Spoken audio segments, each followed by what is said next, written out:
Hai, selamat datang di channel saya, channel Joseph Sebastian. Hari ini saya akan melakukan review terhadap pertandingan AS Roma melawan Real Betis Real Betis melawan AS Roma. Saya ulangin, Real Betis melawan AS Roma. Pertandingan ini ada di kandang Real Betis, dan harusnya laga ini menjadi sebuah hasil yang dibutuhkan Jose Mourinho untuk menang. Akan tetapi menang di kandang Real Betis tidak semudah membalikan telapak tangan. Kenapa? Pertama adalah performa Real Betis baik pun di La Liga maupun di Liga Eropa musim ini cukup bagus. Misalnya kalau kita ambil di Europa League, dia menang 3 kali, artinya 100% dia mengalami kemenangan dalam 3 laga. Sedangkan Roma itu bisa dibilang 25% kemenangan itu dia dapatkan sudah untung, sudah bagus. Nah, hal itu dibalikan lagi dalam performa timnya, performa permainannya. Real Betis jauh lebih bagus, organisasi menyerang dan bertahan tidak terlalu jauh berbeda, sedangkan Roma mungkin sedikit kuat di sisi bertahan, tetapi dalam sisi penyerang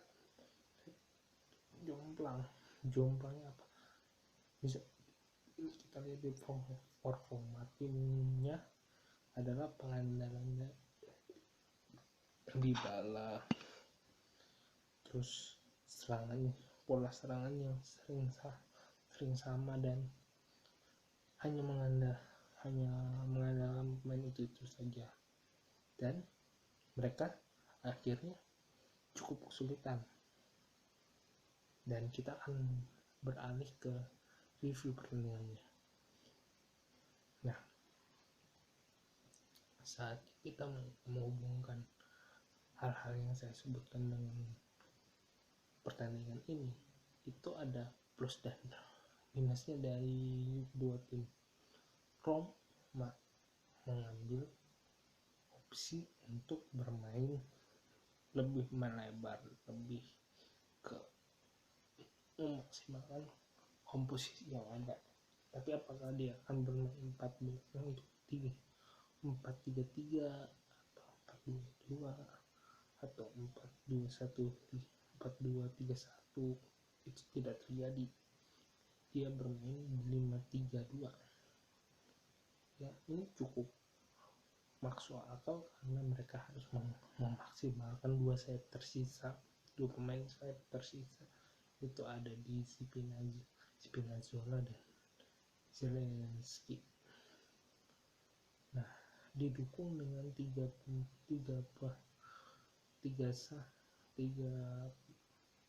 gelandang, 2 pekerja, 1 gelandang kreatif. Pekerja itu ada di Matic dan dengan Cristante, dan 1 gelandang kreatif Pellegrini, dengan 2 penyerang utama Belotti sama Tim Abraham. Sedangkan Real Madrid bermain 4-3-2-1 dengan mengandalkan Willian untuk Johnson untuk mencetak gol. Nah, apa yang terjadi di pertandingan tersebut? Di awalnya 20 menit pertama Roma menyerang. Bagaimana Zielinski melakukan penetrasi, Spinazzola melakukan penetrasi, si Matic mencoba melakukan sebuah tekanan dari lini kedua, membantu Pellegrini untuk memberikan banyak opsi di kotak penalti. Semuanya cukup berjalan lancar. Nah, tetapi apa yang terjadi? Selalu deadlock di kotak penalti itu selalu ada, dan itu terjadi kembali di pertandingan ini. Setelah 20 menit Roma lebih banyak menyerang di sekitar menit 24-25. Si Real Betis mulai mengambil opsi menyerang. Hasilnya di menit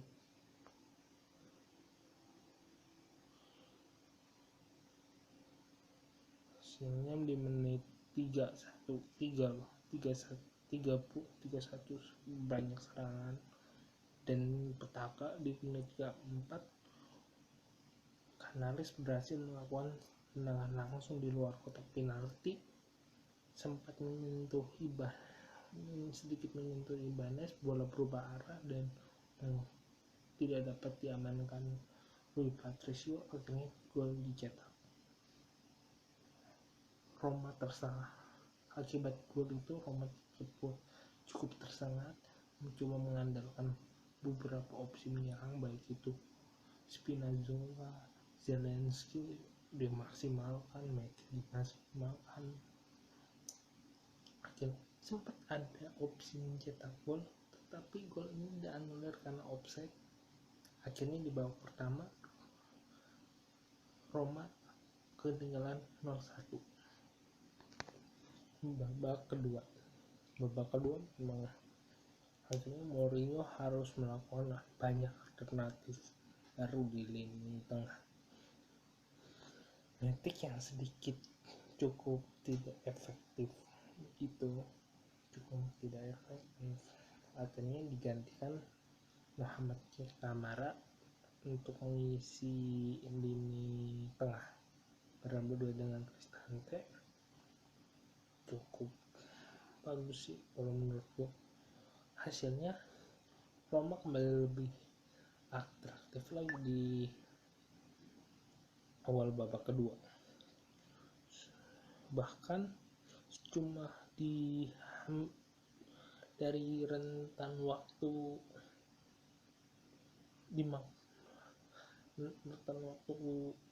antara 45 sampai 55 hanya beberapa sekali si Real Betis kembali menyerang. Di menit 53 terjadi kemelut di mana sebuah kemelut di lini tengah, terus mendapatkan bola muntahan dari sedikit rapuhnya pertahanan Real Betis. Belotti mencuri bola dari sudut, kesalahan back Real Betis atau pemain Real Betis, terus diambil kasih ke Kamara, terus Kamara kasih lagi ke Belotti, ditendang karena Claudio Bravo sudah maju dari sarangnya, dan gawang kosong yang pada saat Belotti menerima bola ditendang untuk mencetak gol.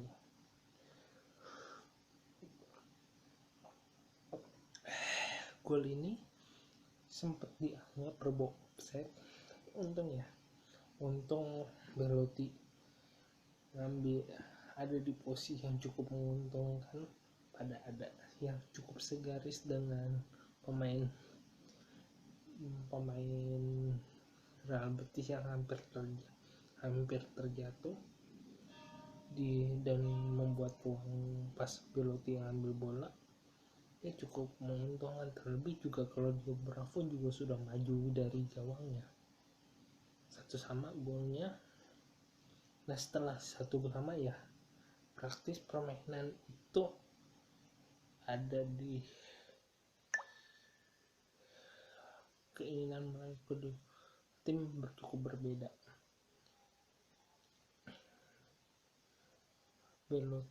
Meskipun si Real Betis cukup yakin laga satu seri saja cukup bisa mengamankan mereka, tetapi si Real Betis tetap berusaha untuk menyerang.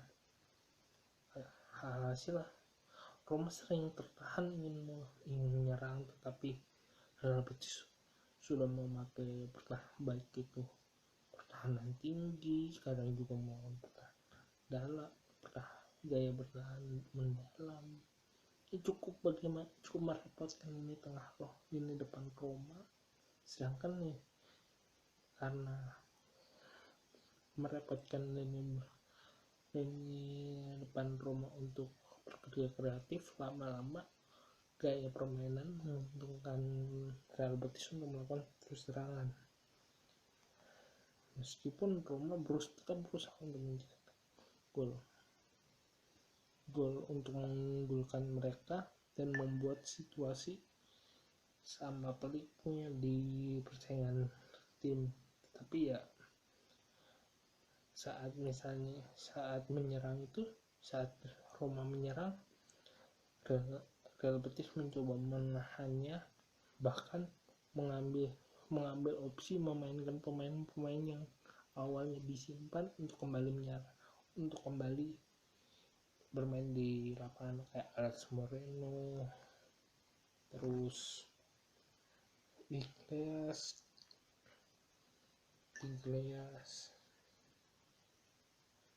cukup dimasukkan, Luis Henrique cukup dimasukkan untuk menambah kedalaman dan kreativitas lini tengah. Sedangkan Roma praktis hanya memasukkan Matias Pinazzola untuk mengganti warna serang sisi kiri Roma dan memasukkan Eduardo Bove untuk mencoba bermain Roma lebih permainan buat kaki, tetapi kita tidak bisa membandingkan permainan Ancelotti dan Eduardo Bove ya cukup bagus sih dalam diberi kepercayaan, tetapi ya dia masih cukup muda, belum bisa menggantikan pemain-pemain cukup memiliki nama besar. Ya kemarin dia cukup bagus kalau dipasangkan dengan Matic, tetapi kita tidak bisa memaksanya untuk bermain langsung tune in seperti Zelensky. Jadi ada perbedaan bahwa pemain muda Roma cukup menjanjikan, tetapi bukan berarti dia harus menggantikan pemain inti.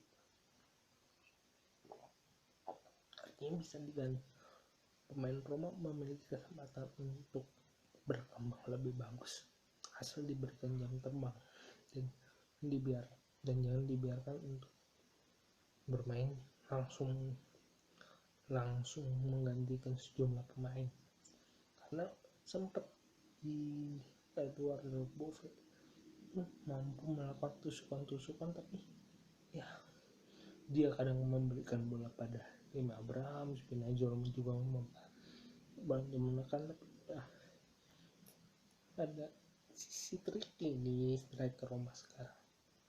Akhirnya laga berakhir 1-1. Artinya cuma Roma hanya musim ini di Europa League hanya memiliki peluang menang dalam setiap pertandingan itu 25%, sedangkan ya relatif 75%. Artinya Roma harus memanfaatkan 2 laga sisa jika mau bermain laga di laga playoff Liga Eropa, ataupun hanya kembali lagi conference. Jadi ya cukup mengecewakan, walaupun dari poin karena Roma bermain ada di 4 poin, artinya mungkin ada di peringkat 2 atau di peringkat 3. Jadi cukup mengecewakan. Sekian dari saya. Jadi kalau teman-teman tinggal berharap saja kalau Roma bisa menang 3 pertandingan beruntun, walaupun terkesan cukup berat, bisa cukup mudah ya, tergantung Roma menjalani. Sekian dari saya, silakan subscribe Saya mohon subscribe untuk mengembangkan channel ini, rajin juga like, komen jika ada kekurangan di video ini, klik saweria jika mau berinvestasi di channel ini, karena saya ingin benar-benar mengembangkan channel ini. Sekian dari saya, terima kasih.